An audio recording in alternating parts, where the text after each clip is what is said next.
कि भाई यदि प्रकृति में नित्य ही स्वाभाविकी भोग्यत्व की योग्यता है, पुरुष में स्वाभाविकी भोक्तृत्व की योग्यता है, तो उनकी परस्पर एक दूसरे के प्रति निवृत्ति कभी हो ही नहीं सकेगी। भोक्तृत्व भोगी का खोज में रहेगा, भोग्य हमेशा अपने भोक्ता के लिए रहेगा, तो निवृत्त तो हो नहीं सकता।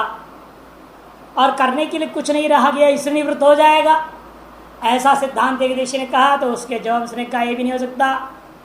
जैसे एक बार सुना हुआ होने मात्र से उसको दोबारा नहीं सुनता, ऐसी बात नहीं है। बार बार सुनने के बाद भी तृप्ति नहीं होती है, देखने को मिला है।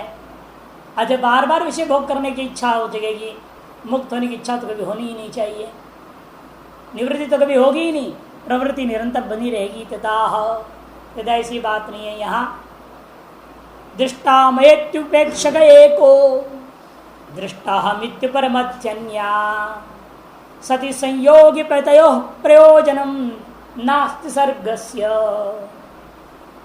दृष्टामया इति उपेक्षक एक पुरुष क्या करता है, अरे मैंने देख लिया माया का खेल क्या है प्रकृति है, इसकी असलियत मुझे समझ में आ गया, ये झूठी है, ये चंचला है, यह जो है ही नहीं उसको दिखाती रहती है, इसका परिणाम निरंतर दुख रूप ही होते रहता है। जो सुख लेश दिखता है वो भी झूठा है, वास्तविक सुख का पीछे दुख छिपा हुआ है। यह सारी बातें असली स्वरूप प्रकृति का पुरुष देख लिया, तब पुरुष क्या करता है, दृष्टो मया दृष्टा इति पुरुषः उपेक्षक स्यात्। पुरुष क्या कर देता है, उपेक्षक। जैसे हम लोग भी देखते हैं ना, विद्यार्थी लोग आते हैं तो अच्छे मान के आते हैं, समझते कि बस अब अच्छे ही आ रहे हैं, पढ़ने आ रहे हैं तो अच्छे ही आ रहे हैं, साधना करने आ रहे हैं तो भाई कुछ सद्भावना से ही आ रहे हैं, ये मान के चलो। कौन मालूम है कि काल में आ रहा है कि रावण आ रहा है साधु का वेश में, क्या पता है। रावण भी साधु का वेश में आगे सीता को लूटा है, क्या भरोसा कौन किस रूप में आ रहा है। इन मान के चलते हैं अच्छे आ रहे, इसलिए पहले हम लोग भी खूब बढ़िया सहयोग देते हैं, प्यार देते हैं, संभालते हैं, देखते हैं। फिर जहाँ देखते हैं सब बदमाशी है, कुछ नहीं, सब झूठे हैं, सब ढोंग हैं, सब अपनी अपनी स्वार्थ के लिए दूसरों को बर्बाद करने को तैयार है। तो हम लोग क्या करेंगे, उपेक्षा छोड़ो क्या। उसके बाद सुनेंगे भी नहीं, सुनते हुए जैसे रहेंगे, उसके कोई भी मांग को कभी पूरी नहीं करेंगे, छोड़ो उसको क्या कर सुनना है। जब वो साधक है ही नहीं, विद्यार्थी है ही नहीं, ढोंगी है, उसको क्या समर्थन देना, क्या सहयोग देना, होता ही नहीं व्यवहार में। अब क्या करोगे, उसकी उपेक्षा कर देते। लोक व्यवहार में भी होता है, और घरों में भी एक बार आ गया कोई मेहमान, बड़ा सम्मान करेंगे, खिलाएंगे, और देख बार बार आते रहते, किंग करते रहते, इधर उधर लड़ाई झगड़ा करवानी ही आता है, ये ठगने ही आ रहे बार बार, तो क्या आप उसको सम्मान करोगे। अगर बेकार आदमी, छोड़ो, उपेक्षा कर रहे। वो आएगा तो भी आप इधर से खिसक जाएंगे, काम है उधर जाओ, उसको भी कहेंगे उधर जाओ, सबको कहेंगे इधर उधर लगा के, वो अकेले चुप बैठा रहेगा, चुपचाप, पानी भी नहीं पूछेगा उसको, क्या करेगा। एक दो बार आएगा, देखेगा ये तो हम तो कोई पूछता ही नहीं, पानी भी नहीं पूछ रहे, तो अपना पाना बंद कर देगा। उपेक्षा सबसे बड़ा अस्त्र होता है, उपेक्षा कर। इसलिए योग सूत्रकार क्या है, सबसे पहले लेकिन मैत्री, मित्रता, प्यार, ये मान के कि ये सुधरेगा। यदि आप जानते भी हो बदमाश है तो भी उसको सहयोग दो, रास्ता दो, साथ दो, ये मान कर कि ये सुधरेगा। मैत्री, एक बार दो बार फिर भी नहीं सुधर रहा है तो करुणा करो, दया करो उसको। चलो कोई बात नहीं, मूढ़ा है, मूर्ख है, कभी न कभी आंख खुलेगा, ऐसे मान करके थोड़ी करुणा। और मुदित, ये आगे बढ़ रहा है तो अच्छी बात, मुदित रहो, प्रसन्न, और नहीं तो अंत में उपेक्षा। वही दूसरे कह रहे हैं अपने से समान साधक है तो मित्रता करना, अपने से निम्न कोटि का साधक है तो करुणा करना, अपने से उच्च कोटि का साधक है देख के प्रसन्न होना चाहिए, ईर्ष्या नहीं करना। और बिल्कुल ही शास्त्र चलने वाला है इसकी अपेक्षा मैत्री समान विषयक साधकों, अपने से निम्न कोटि वाले हैं तो करुणा, अपने से उच्च कोटि वाले हैं तो प्रसन्न होना, मुदित, और विपरीत दिशा वालों से उपेक्षा। ये साधकों के लिए बताया। ये विद्यार्थी सबके लगेगा, ये विद्यार्थी में साधक है, अपने बराबर छात्र है, बुद्धि समान है, वो भी बड़ा तेज, हम भी तेज हैं, वो भी पकड़ रहे हम भी पकड़ रहे हैं, तो उसमें मैत्री होनी चाहिए। ऐसा टांग खींचने की कोशिश नहीं करना है। अपने से अल्प बुद्धि वाले मंद बुद्धि वाले इस पर करुणा करो, बल्कि उसको साथ पास बैठ करके उसको प्रोत्साहन दो। नहीं समझ में आ रही कोई बात 2 बार में 3 बार में आएगा, हम भी तुमको मदद करेंगे। तो जो नहीं समझ में आती क्लास आके हमसे पूछो, हम तुमको और बता देंगे। ये नहीं उसका है तो बेकार है, तो गधा है, तो बुद्धि नहीं है, तो समझ में नहीं आता, तो 50 साल लगा दिया, तेरे कुछ नहीं होने वाला, ऐसे उसको हतोत्साहित नहीं करना चाहिए, कभी ऐसे नहीं होगा। प्रोत्साहन दो, करुणा करना, और अपने उत्कृष्ट बुद्धि वालों को देख ईर्ष्या नहीं करना। वो आगे पढ़ रहा है तो इसको कैसे बर्बाद करें हम, ये पढ़ ना पावे, उसका टांग खींचो, उसको बिगाड़ दो, भगाओ उसको, उसके खिलाफ महान कोठारी मंडल से कंप्लेंट करता है, उसके आसन से निकाल देंगे, उसकी पढ़ाई बंद हो जाए, ऐसे ईर्ष्या करते हैं, वो नहीं करना। और अपने से श्रेष्ठ को देखकर प्रसन्न हो जाए और उनके साथ बैठ कर सहायता लेने की कोशिश करो अपनी विद्या को सुधारने की। और बिल्कुल विपरीत दिशा वाले जो होते हैं उनसे उपेक्षा करो। और प्रकृति कैसी है पुरुष के दृष्टिकोण में? आप एकदम विपरीत दिशा वाली, बंधन में डालने वाली है, दुख देने वाली है, परिणाम स्वभाव वाली है नहीं, प्रसव धर्मा है। अतः क्या करना चाहिए? पुरुष क्या करेगा? उपेक्षक हो जाएगा। उपेक्षक जब उपेक्षा कर दिया वो भी समझ लेगी ये तो मेरे को देख लिया है, दृष्टा अहम, मुझे देख लिया गया है, इसलिए आप मैं इसको तंग नहीं कर सकता, मुझे समझ गया है ये। इति उपरमति अन्या, जो अन्या में वो प्रकृति उपराम को प्राप्त कर। सति संयोग ये पितयो, यद्यपि उन दोनों के अंदर संयोग में योग्यता विद्यमान है, फिर भी प्रयोजन नास्ति सर्गस्य, सृष्टि के लिए कोई प्रयोजन न रहने के कारण से आगे प्रकृति उस पुरुष के प्रति सृष्टि को उत्पादन नहीं करती है, सुख दुख भोग या वर्ग नहीं देती है। दृष्टा करोत नाम पौना पुण्य शब्दादि भोगम प्रकृति यया विवेक ख्याति न करता। कहते हैं कि भाई करो तुम नाम पौन पुण्य शब्दादि उपभोगम, बारंबार शब्दादि का उपभोग प्रकृति उस व्यक्ति को भले देते रहे जिसके द्वारा विवेक ख्याति न करता, विवेक ख्याति अभी पैदा नहीं की गई है। कृत विवेक ख्यातिस्तो शब्दादि उपभोगम न जनियति, एक बार वह प्रकृति में बुद्धि में विवेक ख्याति जग जाए, उत्पन्न हो जाए, उसके बाद में शब्दादि भोग को उत्पन्न नहीं करेगी। क्यों? अविवेक ख्याति निबंधन ही तो उपभोग, क्योंकि अविवेक ख्याति ही कारण है तारस शब्दादि सुख दुख का उपभोग के प्रति। निबंधन अभावे च न तद्भवितुमर्हति, जो कारण ही नहीं रह गया, अविवेक ख्याति रूपी कारण नहीं रह गया, सुख दुख भोग भी इसलिए नहीं रहेगा। यथा अंकुर बीजाभाव है, जैसे बीज का अभाव हो जाए अंकुर का भी अभाव हो जाता है। प्राकृतानि सुख दुख मोहात्मनः शब्दादीन तद अविवेकान ममहित अभिमन्यमान आत्मा भुंजीत, कि प्रकृति से जन्य सुख दुख मोहात्मक शब्दादि विषयों को उनके साथ अविवेक के कारण से तद अविवेकात, तदविवेकात माने प्रकृति से विवेक नहीं हुआ है, या अविवेक ख्याति का भी विवेक नहीं हुआ, विवेक ख्याति अभी जगह नहीं है। उस अवस्था में क्या होता है? हम ये थे, यह अभिमान रहता है। अहंकार क्या कहता है? ये सब मेरे हैं। इस वजह से क्या हुआ? आत्मा भुंजित, पुरुष में भोग होते रहता है। एवं विवेक ख्याति प्राकृतिम अविवेकादेव आत्मा मदर्थाय मन्यते। लेकिन विवेक ख्याति जो पैदा होती है वो भी तो प्रकृति जन्य है ना, कि पुरुष में तो कोई क्रिया नहीं, न कोई ख्याति तो उत्पन्न होता नहीं। फिर विवेक ख्याति कहाँ पैदा हुई है? प्रकृति में है ना। जो विवेक ख्याति प्रकृति में पैदा हुई है वो प्राकृत है।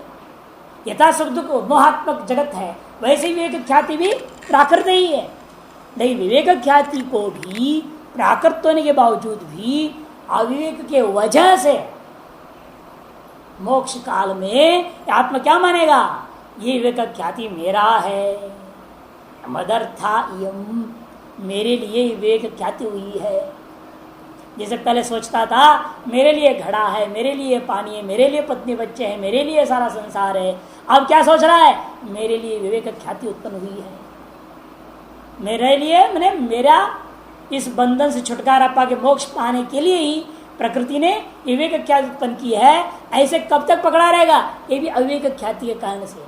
जब तक विवेक ख्याति पूरा मजबूत नहीं होता तब तक अविवेक ख्याति को भी मेरे लिए है यह ऐसा ग्रहण करते रहेगा। कौन? पुरुष। लेकिन एक बार विवेक ख्याति सम्यक हो जाए, उत्पन्न विवेक ख्यातिस्तु तद असंसर्गा शब्दादीन नोपभोक्तुम मरती। तब उत्पन्न जब विवेक ख्याति हो गया, मैंने सम्यक प्रकार से दृढ़ हो गया जब विवेक ख्याति, तब क्या होता है? प्रकृति के साथ कोई संबंध नहीं रह गया। तद असंसर्गा, प्रकृति के साथ संबंध नहीं रह गया, या किसी भी प्रकार की ख्याति के साथ भी संबंध नहीं रह गया। अविवेक ख्याति से भी संबंध नहीं, अविवेक ख्याति भी छूट गया। जब विवेक ख्याति पक्व हो गया तो क्या हो गया? जैसे डाल में लगा हुआ फल पकता है तो स्वतः ही डाल से अलग हो जाता है। इसलिए जब विवेक ख्याति परिपक्व हो गया, पुरुष सम्यक प्रकार से पुरुष के अंदर विवेक ख्याति इस तरह मजबूत हो गया कि पुरुष समझ गया कि अब ये सब प्रकृति का, मेरा ऐसा कोई लेन देन नहीं। तो विवेक ख्याति से भी वो पृथक हो गया। अब क्या रह गया? केवल पुरुष है। शब्दादीन उपभोक्तुम न रहती, उसके बाद शब्दादि को भोग करना संभव नहीं रह जाता है। ना विवेक ख्याति प्राकृतिम, यहां तक कि उस विवेक ख्याति को भी छोड़ दिया, छूट गया, समझे एक तरह से वो भी अलग हो गया। ततो विविक्त आत्मा स्वार्थम अभिमंतुम नारति, इसलिए क्योंकि उस विवेक ख्याति से भी वो पुरुष अब अलग हो गया है। अतएव वह आत्मा उसको भी अपने स्वार्थ रूपेण अभिमान नहीं करेगा। इस प्रकार से भोग अविवेक ख्याति पूर्वक और अपवर्ग विवेक ख्याति पूर्वक दोनों ही संपन्न हो गया। अविवेक ख्याति से अलग हुआ, विवेक ख्याति को पकड़ के रहा, और विवेक ख्याति परिपक्व अवस्था प्राप्त हो भी छूट गया। अब क्या रह गया? पुरुष के साथ कोई चीज नहीं रह गया। पुरुषार्थ जो भोग विवेक प्रकृत्या आरंभ प्रयोजक इति अपुरुषार्थ संतो न प्रकृति प्रयोजित। पहले पुरुष के प्रति प्रकृति को प्रवृत्त कौन कराया था?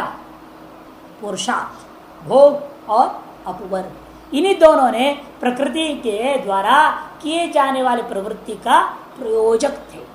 और अब वह दोनों पुरुषार्थ समाप्त हो गया है। अपुरुषार्थ संतो, जब दोनों में से एक भी पुरुषार्थ अवशेष नहीं रह गया है, तब प्रकृति न प्रयोजता, तब वे प्रकृति को प्रवृत्त होने के लिए प्रेरणा दे नहीं सकते। अतएव यहाँ कहा तदिदम उक्तम प्रयोजनम नास्ति सर्गस्य। सर्ग का प्रयोजन मतलब है प्रयोजक, सर्ग के लिए प्रकृति को प्रेरणा देने वाला, सृष्टि करने के लिए प्रकृति को प्रेरणा देने वाला जो प्रयोजक थे वो प्रयोजक ही नहीं रह गए। प्रयोजनम जो शब्द हुआ यहाँ प्रयोजक करते अथा प्रयुज्यते सर्गे प्रकृति अन्येन इति विग्रहवाक्यम करणाधिकरणयोश्च ल्युट् प्रयुज्यते सर्गे प्रकृति ही, प्रकृति को सर्ग में प्रयुक्त करते हैं जिनसे, उनको कहेंगे हम प्रयोजनम। तद अपुरुषार्थत्वे, इन वो प्रयोजन पुरुषार्थ है वो नहीं रह गया। अतएव नास्ति इत्यर्थः, अब सर्ग की भी उपस्थिति प्रकृति के द्वारा सृष्टि की उत्पत्ति भी नहीं रह जाएगी। पूर्व पक्षी कहता है स्याद तत् उत्पन्न तत्व साक्षात्कारात् मुक्तश्चेत तदनंतर मुक्त से तस्य देहपात स्यात्। प्रश्न लेकिन नहीं उठता है जिस क्षण मुक्त हो गया उस क्षण उसका शरीर मर जाना चाहिए, क्या भोग नहीं रह गया, विवेक ख्याति भी नहीं है, कुछ भी नहीं, शरीर क्यों जिंदा रहेगा फिर? जिस क्षण आपके अंदर मुक्त हुए उसी क्षण ये शरीर के सहित सुख शरीर आदि सब कुछ मर जाना चाहिए। ये शंका है, वेदांत पे बार बार यही शंका होता है। जिस क्षण ब्रह्मानुभूति हो गई, ज्ञानाग्नि भस्मसात पूर्ति कह दिया है, तो ज्ञानाग्नि के अंदर सारा कर्म नष्ट हो जाएंगे, तो शरीर तुरंत मर जाना चाहिए। बार बार एक प्रश्न उठता है, यहां भी वही उठाया। उत्पन्न तत्व साक्षात्कार, जब तत्व का साक्षात्कार उत्पन्न हो गया, मुक्त पुरुष हो गया, मुक्त हो गया। अनंतरमेव तद अनंतरमेव, उसके ठीक उत्तर क्षण में ही, एक दो घंटे बाद भी नहीं, अगला क्षण ही क्या होना चाहिए? मुक्त से तस्य देहपात स्यात्। उस मुक्त पुरुष के जो शरीर थे, जो जन्म मरण के कारण था, स्थूल और सूक्ष्म शरीर, ये दोनों के दोनों नष्ट हो जाना चाहिए। इति कथम अदेह प्रकृति पश्येत्, तो शरीर के बिना अब प्रकृति को कैसे देखेगा? आपने कहा ना दृष्टम मया, मैंने देख लिया, प्रकृति को समझ गया। ये कैसे समझ सकता है? कैसे रह, कहाँ रह करके वो देखेगा प्रकृति को? विवेक ख्याति के बाद पुरुष ने प्रकृति को देख लिया। ये आपने कहा ना, जब पुरुष ने प्रकृति को देख लिया और प्रकृति समझ रही है, इसलिए पुरुष क्या हो गया? उपेक्षक बन गया, और प्रकृति भी मैं मुझे देख लिया समझ करके उपराम को प्राप्त कर गई। ये व्यवहार कैसे होगा जब शरीर नहीं रह गया? तो पुरुष कहाँ रहकर देख रहेगा प्रकृति को? ये प्रश्न। कथम अदेह, शरीर के बिना यह पुरुष प्रकृति में कथम पश्येत्, प्रकृति को कैसे वो देखेगा? अतः तत्वज्ञाने भी न मुच्यते, इसलिए कहना पड़ेगा तत्वज्ञान होने के बावजूद भी शरीर छूटेगा नहीं। ये शरीर नहीं छूटेगा तो भोग नहीं छूटेगा, भोग नहीं छूटेगा तो मुक्त नहीं होएगा, दुख तो रह गया ना। फिर तत्वज्ञान से क्या लाभ हो? कहने का मतलब तत्वज्ञान बेकार है, फालतू शास्त्र पढ़ना हो रहा है। नहीं कह रहा है, देखो तत्वज्ञान भी न मुच्यते चेत कर्मणाम अप्रक्षीणत्वात्, कि कर्म अभी क्षय नहीं हुआ है, इसीलिए शरीर छूटेगा नहीं जैसे कहोगे। तेषाम कुद प्रक्षय, और उन कर्मों का कैसे क्षय होगा? कर्म तो को क्षय ही नहीं कर सकते। भोगादि चेत, यदि भोग से कहते हो तो हंतवोह तत्वज्ञान मोक्ष साधन, फिर तत्वज्ञान मोक्ष साधन नहीं, कर्म का क्षय से ही मुक्त होगा आदमी। फिर तत्वज्ञान मोक्ष साधन नहीं रहा, कर्म क्षय ही मोक्ष का साधन है। तो हम कर्म क्षय करने के लिए प्रयास करेंगे ना, फिर तत्वज्ञान के लिए क्यों प्रयास कर रहे हैं? ये प्रश्न उठ रहा है। इति व्यक्ता व्यक्त ज्ञान जन्मना तत्वज्ञान अपवर्ग रिक्तम वचा, इसे दूसरी कार्यक्रम में जो प्रतिज्ञा की थी, व्यक्ता व्यक्त विज्ञानात, तत्वज्ञान के द्वारा मोक्ष हो जाएगा, ऐसा जो प्रतिज्ञा थी वो झूठी वचन है आपकी। भोगे न च परिसंख्य कर्माश प्रचयो अनियत विपाक काल क्षेत्रव्य तथा अपवर्ग प्राप्ति भी मनोरथ मात्र, और भोग से कर्म का क्षय करना ये भी तुम्हारी मनोरथ मात्र, कल्पना मात्र, असंभव। कि कोई नहीं जानता कर्म का गति क्या है, कितने कर्म मैं जानता ही नहीं, उनको क्षय कैसे कर दूंगा? यदि आपको मालूम हो तुम्हारे पास 1 क्विंटल गेहूं है और प्रतिदिन में इतना गेहूं खाऊंगा, 1 क्विंटल इतने महीने में खत्म हो जाएगा, मालूम तो कर सकते हो ना, आप गणित कर सकते हो, अंदाज। आपको पता है नहीं कितना कर्म है, तो कैसे उसको खा खा करके भोग करके नष्ट कर दोगे? अरे ये पता नहीं, उसके भोग करते पीछे कुछ और संकल्प कर दूंगा, कुछ नए कर्म भी कर डालूंगा, और नए और कर्म जुड़ते भी रह जाएंगे। एक तरफ खाली करने जा रहा, दूसरा जुड़ते भी जा रहा है। ये वो हाल है कुशलपाद की कहानी हो गई। कुशलपाद में क्या है? यही होता है ना, ऊपर से गेहूं भर के ढक दिया, नीचे से गेहूं निकाल रहे हैं, खत्म होने से पहले फिर भर दिया आपने, तो कब खत्म होएगा? भरते रहो निकालते रहो, भरते रहो निकालते रहो, भरते रहो निकालते रहो, कभी खत्म होना ही नहीं हो, या नहीं? जैसे आपके आटे के डिब्बा कभी खाली नहीं होती ना, कैसे खाली होने दोगे? भूखे रहोगे कि एक दिन भी नहीं रहना चाहते? इसे एक दिन भी खाली नहीं होना चाहिए, ला करके भरोगे, खाली उसे फिर भर दो, पुराने को अलग कर फिर भर देंगे उसमें, तो कभी खत्म तो होना ही नहीं कहानी। तो इसीलिए मोक्ष की सिद्धांति झूठी सिद्धांत, कभी किसका मोक्ष तो होना है। तत्व ज्ञान से तो मोक्ष होता नहीं, कर्म क्षय से मोक्ष होता नहीं, और कोई साधन मोक्ष का रहा नहीं, अतः मोक्ष की कल्पना ही झूठी, असंभव। पूर्व पक्ष बड़ा तगड़ा है यहाँ पर देखिए, भोगे न चा, भोग के द्वारा तुम कह रहे हो कि हो नहीं सकता। क्यों? अपरिसंख्य कर्माशय प्रचयो, कर्माशय की समुदाय अपरिसंख्य अनंत है, पता नहीं कितने अरबों जन्म हो गया है आज तक। कि ब्रह्मा जी का 50 साल बीता है ना अभी, ब्रह्मा जी का 50 साल मने कितने अरब वर्ष आपका बीत गया, और आपकी आयु अधिक से अधिक 100 साल की होती है एक जन्म की, मने 1000 साल में 10 जन्म मान के चलो, 1,00,000 साल में 1000 जन्म हो गया। और इतने अरबों साल में ब्रह्मा जी का आपको मुक्ति अभी तक हुई नहीं है। जब ब्रह्मा जी पैदा हुए तो सृष्टि पैदा कर आपको पैदा कर दिए हैं। परांचिकानी वेत्र शंभु परांग पश्यति नांतरात्मन, कठोपनिषद में कहा ना, वो ब्रह्मा जी सृष्टि पैदा की, जीवों को पैदा सबको बहिर्मुख कर दिया, तब सब बहिर्मुख है। जिस दिन ब्रह्मा जी पैदा हुए सृष्टि बनाए और उसके 50 साल बीत गया, उसके 50 साल मैंने हमारे अरबों साल बीत गया है। हमारे अरबों साल का मतलब करोड़ों जन्म बीत गया, आज तक मुक्त हुए नहीं। और कैसे तुम सोच रहे हो इसी जन्म मेरी मुक्ति हो जाए? इतने करोड़ों जन्मों से जिसकी मुक्ति हुई नहीं, और आज इस जन्म में जो है मुक्ति हो जाए। इतने करोड़ों से कितना कर्म करते आ रहे, सारा कर्म को भोग करके इसी जन्म में क्षय कर सकोगे? असंभव है। और तत्व ज्ञान के बाद तुम्हारे कहना है कि शरीर रहे नहीं रहेगा, शरीर नहीं रहेगा तो प्रकृति को देख लेगा कैसे? वो पूर्ण रूप में प्रकृति को देखे बिना उसकी उपेक्षा नहीं कर सकता। इनवे के ख्यात उत्तर काल में मुक्त पुरुष का शरीर यदि छूट जाएगा, फिर तत्व ज्ञान का लाभ नहीं मिलेगा, प्रकृति को देख नहीं पाएगा।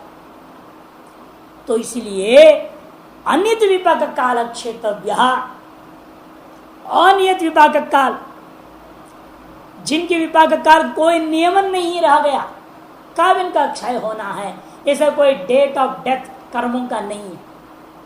आपके शरीर का डेट ऑफ डेथ है, कर्मों का डेट ऑफ एंडिंग नहीं है। कब कर्म समाप्त हो जाएंगे आपके समस्त कर्म, ऐसा कोई डेट नहीं मालूम। ब्रह्मा जी को भी पता नहीं आपके कर्मों का कब क्षय होगा, तो हमें क्या मालूम होगा? जिसने पैदा किया उसे पता नहीं, हमें क्या मालूम होगा? ब्रह्मा जी तो ऐसे ही पड़े रहना।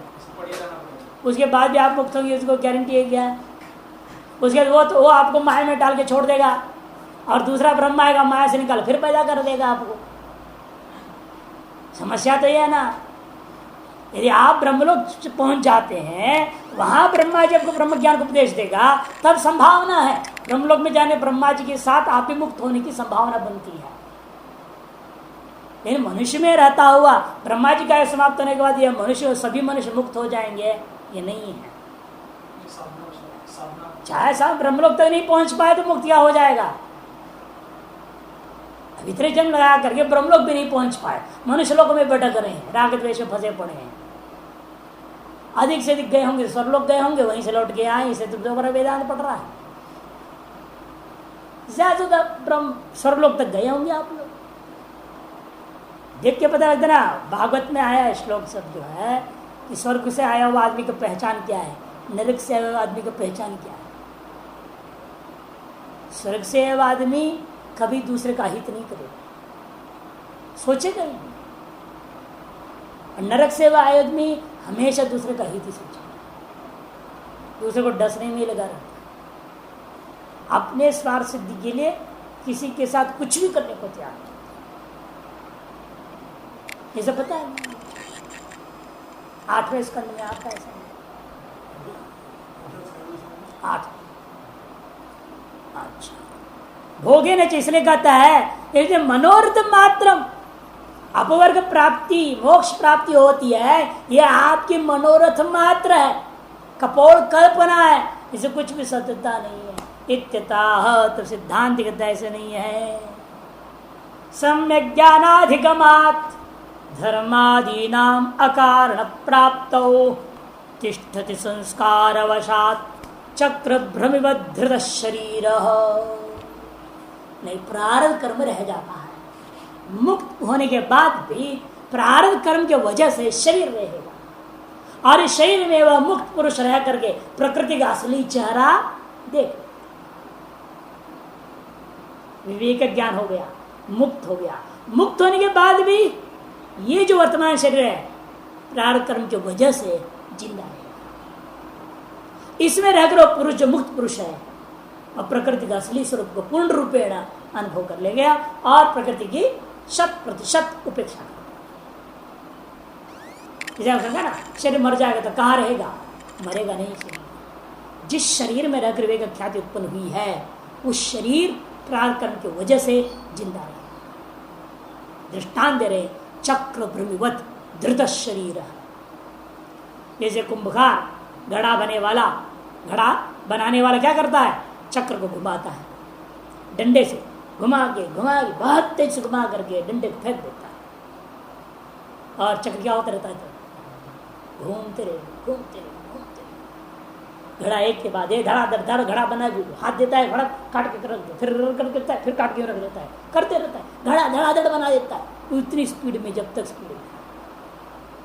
और फिर जब देखता है कि अब बनने लायक गति उसमें नहीं है तो फिर डंडा उठा लो, फिर घुमा देता है, फिर बनाते रहता है। उसके बाद थक गया, वो बैठ गया तो भी चलते रहेगा। जब तक वेग शांत नहीं होता तब तक न चलाने पर भी वो चलते रहता है। अब घड़ा बना नहीं रहा है आदमी, घड़ा बना रहा है क्या? नहीं। नाव चक्र से भी कोई कार्य उत्पन्न हो रहा है? नहीं। पुरुष जो कुड़ाल है वो भी कुछ कार्य कर रहा है? नहीं। फिर भी चल रहा है, कार्य सिद्ध हो। जितना घड़ा बनाना है बना लिया, फिर भी वो घूम रहा है। यानी कार्य सिद्ध होने के बाद भी वो भ्रमी घूमती रहती है। यथा उसी प्रकार से भोग अपूर्व समाप्त होने के बावजूद भी यह शरीर जिसमें अपवर्ग की प्राप्ति हुई है वह जिंदा रहेगा। कारण क्या है? वहां गति का संस्कार वेग रूपे वेगाख्य संस्कार था ना, वहां चक्र। उसे यहां पर क्या है? प्रारब्ध कर्म रूपी संस्कार। अतः शरीर जिंदा रहेगा। सम्यक ज्ञान अधिगमात, सम्यक ज्ञान का अधिगम से धर्मादि नाम अकारणता प्राप्त। धर्मादि में क्या हो गया? अकारणत्व की प्राप्ति हो। अब उनमें कारणत्व नहीं रह गया, इसे दोबारा सृष्टि नहीं होगी। लेकिन शरीर कैसे रह जाएगा? तिष्ठति संस्कार वशात्, संस्कार की वजह से ये रह जाएगा। दृष्टांत क्या है? चक्र ब्रह्मवत, जैसे चक्र का भ्रमी के समान धृत शरीर तिष्ठति, शरीर को धारण के लिए विद्यमान रहता है। हाँ, क्यों नहीं? लेकिन यहाँ तो भी नहीं करेगा ना, उपेक्षक हो गया ना। वहां भी उपेक्षक की दृष्टांत दिया मैंने, इसलिए बैठ गया, कार्य से तो बैठ गया, उसको कुछ करना नहीं है। कार्य सिद्ध होने के बाद में उपेक्षा बुद्धि वाला क्यों करेगा कुछ? ये तो खुरापाती बुद्धि वाला प्रश्न करके देखेगा। उपेक्षा बुद्धि वाला तो कुछ नहीं करेगा, काम हो गया, छोड़ो, खत्म कहानी। वो क्यों छेड़खानी करके देखे फिर बाद में? कुछ नहीं करेगा। सम्यक तत्व साक्षात्कारोदयादेव अनादिरपि अनियत विपाक कालोपि कर्माशय प्रचय दग्ध बीज भावतया न जात्युर्यायु भोग लक्षणाय फलाय कल्पते। आगे, क्योंकि तत्व साक्षात्कार का उदय होने से भले ही कर्म की वासना कैसी है?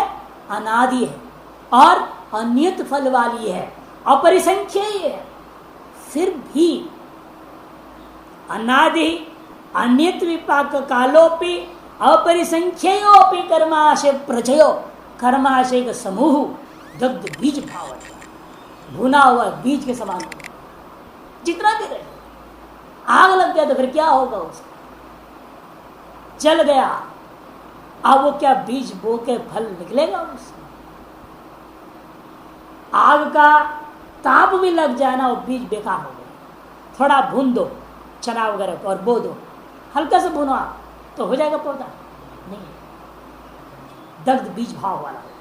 उसी प्रकार से ज्ञानाग्नि से इसके बीज भाव जल गया। अतएव दोबारा कर जाति माने जन्म, आयु और भोग रूपा फल देने में समर्थ नहीं होगी, न कल्पते। क्लेश सलिल अवसिक्तायामि बुद्धिभूमौ कर्म बीजानि अंकुरम प्रसूवते। देखो, अविद्या राग, अविद्या समेत राग द्वेषाभिनिवेश रूपा पंच क्लेशात्मक जल से आसिक्त बुद्धि रूपी खेती में कर्म रूपा बीज फल रूपी अंकुर को पैदा करता है। जल क्या है? खेती है आपकी बुद्धि। खेती क्या है? बुद्धि। उसे बीज क्या पड़ा हुआ है? कर्म। और जब बारिश रूपा जल क्या हो गया? अविद्या समेत राग द्वेषाभिनिवेश पंच क्लेश। तब जाति आयुर्भोग रूपा अंकुर रूपी फल फसल उत्पन्न होने लग जाता है। लेकिन जब हमने क्या कर दिया?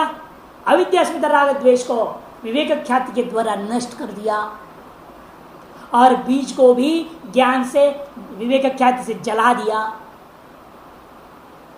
अब बुद्धि रूपी खेती में क्या फसल निकलेगा? अंकुर होगा? नहीं हो सकता। कि जल भी नहीं रहा, बीज भी नहीं रह गया, खेती मात्र रह भी जाए तो उसे कोई फसल होने वाला नहीं है। ऊषर भूमिवत, ऊषर भूमि कैसे हो जाती है? सूर्य ने पूरे सुखा दिया है, जल नाम की चीज के अंदर नहीं रह गया।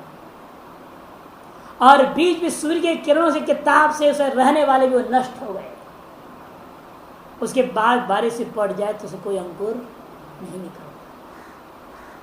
इसलिए कहते देखो, दग्ध बीज भावत्या जातर भोग का लक्षण है फल न क्लेश सलिल, क्लेश रूपी जल से अवसिक्तायाम ही बुद्धि रूपी भूमौ कर्म बीजानी अंकुरम प्रसूवते। तत्व ज्ञान निधाग निपीत सकल क्लेश सलिलायाम ऊषरायाम कुतः कर्म बीजानाम अंकुर प्रसव। बताओ कैसे हो सकता है? नहीं हो सकता। तत्व ज्ञान रूपी निधाग, निधाग मैंने क्या? ज्येष्ठ मास के सूर्य को निधाग बोलते हैं। निधाग उस सूर्य का नाम है जो ज्येष्ठ मास के शुक्ल पक्ष का सूर्य, भयंकर प्रचंड सूर्य। उसने क्या कर दिया? निपीत सकल क्लेश सलिला, पूरा जल को जमीन के पी गया। उसने अपने क्या कर दिया? तत्व ज्ञान रूपी प्रचंड सूर्य के द्वारा क्लेश रूप जल को सोख। तब ऊषरायाम भूमो, बुद्धि क्या हो गई? जल और बीज से रहित हो गई। कर्म बीजा नाम अंकुर प्रसव कुतः, कर्म रूपी बीज जो है अब अंकुर की उत्पत्ति कैसे कर पाएंगे? इन बातों को मन में रख करके कहा तैदम उत्तम धर्मादि नाम अकारणत्ता प्राप्त हुई। धर्मादि क्या हो गई? अकारणत्व प्राप्त हो, उनमें अकारणत्व की प्राप्ति होगी, अर्थात बीज नष्ट हो गए। उत्पन्न तत्व ज्ञान हो अपनी संस्कार तिष्ठति, और तत्व ज्ञान किस प्रकार से उत्पन्न होने के बावजूद भी, इसलिए क्या हो गया? बुद्धि जैसे वहां ऊषर भूमि रह गई, भूमि नष्ट नहीं हुई ना, भूमि तो रह रही है, लेकिन उसमें जल क्लेश रूपा जल भी नहीं रहा और बीज रूपा जो थे वो भी दग्ध हो गए हैं। यथा तथा यहाँ पर भी बुद्धि रूपी भूमि भले बना रहे, लेकिन कर्म रूपा बीज दग्ध हो गया है। विवेक ज्ञान ख्याति रूपी निधाग के द्वारा क्लेशों को शोषण कर लिया गया, अब कुछ नहीं रह गया। ऐसी स्थिति में उस बुद्धि रूपी भूमि के रहने पर भी कोई कार्य उत्पन्न नहीं होता। उत्पन्न तत्व ज्ञान होपी संस्कार वशात, जैसा ऊषर भूमि रह गया उसी पर यहाँ पर क्या है? संस्कार की वजह से आगे बुद्धि रह गई है। यथा उपरते भी कुड़ाल व्यापार है, कुड़ाल का व्यापार उपरत होने पर भी चक्र वेगा के संस्कार अवसाद तिष्ठति, चक्र जो है वेगा के संस्कार की वजह से घूमता हुआ रह जाता है। काल परिपाक वशातु उपरमते संस्कार निष्क्रियम भवति, काल परिपाक के वजह से धीरे धीरे धीरे वो चक्र घूमना बंद हो जाता है जब वेगा के संस्कार का क्षय हो जाता है। इसी प्रकार से शरीर स्थितौ च प्रारब्ध परिपाको धर्माधर्मो संस्कार। शरीर की स्थिति के पीछे कारण कौन है? ज्ञान या अज्ञान नहीं। किसी भी शरीर का जिंदा रहने का पीछे आपका ज्ञान कारण नहीं है, यह आपका ज्ञान कारण नहीं है। ज्ञान अज्ञान से अतिरिक्त धर्म रूपा प्रारब्ध कर्म का फल ही कारण है। तथा च अनुश्रूयते, इस विषय में ब्रह्मसूत्र और चांद्र उपनिषद प्रमाण है। भोगेन तु इतरे क्षपित्वा संपद्यते। इतने मैंने बाकी जो प्रारब्ध कर्म है भोग के द्वारा क्षय करने के बाद वह आत्मस्वरूप स्थित हो जाता है। छांदोग्य उपनिषद है तस् तावदेव चिरम यावन्न विमोक्षे आत्मसंपत्ति च। कहते भोग से आरब्ध कर्म कार्य पुण्य पापों का क्षय होने पर तत्वज्ञानी मुक्त हो जाता है। ऐसे पूर्वाचार्य कौन है? व्यास रूपी आचार्य जो वेदांत दर्शन का ब्रह्मसूत्रों का निर्माता है, वेद व्यास जी ने ये सूत्र बनाया 4:1:19 में। और छांदोग्य उपनिषद भी उपनिषद का है, वेद का है, उसे साफ लिख दिया है। सत्स्वरूप ब्रह्म को वो प्राप्त हो जाता है। आचार्यवान पुरुष को तस्य मने तस्य आचार्यवान पुरुषस्य मोक्ष होने में तभी तक देर रहती है, तावदेव चिरम, उतनी ही देर रहता है। कब तक? यावन्न विमोक्ष है, जब तक ये शरीर नष्ट नहीं होता, जब तक यह शरीर पात नहीं होता। आत्म संपत्ति से ठीक शरीर पात के अंतर वह सत्य संपन्न हो जाएगा, अर्थात ब्रह्मभूत हो जाएगा। प्रक्षीयमाण अविद्या विशेषश्च संस्कार, प्रक्षीयमाण अविद्या विशेषश्च संस्कार तद्वशात तत्सामर्थ्यात् धृत शरीर स्थिति। प्रक्षीयमाण क्षीण होती हुई अविद्या है, थोड़ा सा रह जाती है जब तक प्रारब्ध कर्म में लेश अविद्या मानी गई है। क्योंकि उपादान कारण कौन है? कर्म का आधार अविद्या है। अभी कर्म का टिकेगा नहीं तो पुरुष में रहेगा क्या? चेतन में। इसलिए माया या अविद्या का लेश मानना पड़ता है जब तक शरीर जिंदा है। किसके लिए हुई? कर्म की, अपराध कर्म की स्थिति के लिए। अपराध कर्म से शरीर रहा, शरीर मर गया प्रारब्ध कर्म क्षय होने से, अपराध कर्म तब क्षय होते ही बराबर जो लेश अविद्या भी निवृत्त हो जाती। तत्सामर्थ्या धृत शरीर, तत्सामर्थ्यात उसी के सामर्थ्य से यह पुरुष शरीर को धारण किए हुए बैठा हुआ रहता है और प्रकृति को देख लेता है और उपेक्षक होता है। ये सिद्ध हुआ।